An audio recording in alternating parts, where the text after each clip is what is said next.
Hi everyone, welcome back to TechWise. If you're trying to install the latest Windows 11 version 24H2 or 25H2 and you run into this error that says Windows installation has failed, keep watching and I'll show you a simple trick to fix it. From the Windows Setup screen, click Next on the Select Language Settings window, then click Next again on the Select Keyboard Settings window. Once you reach the Select Setup option screen, here's the trick.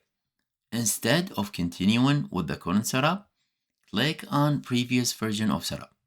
Then just follow the installation setup as usual. In most cases, this will resolve the issue and allow Windows to install normally. So why does this work?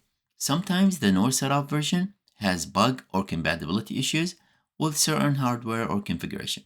Switching to the previous setup version uses a more stable installer which bypass those problems.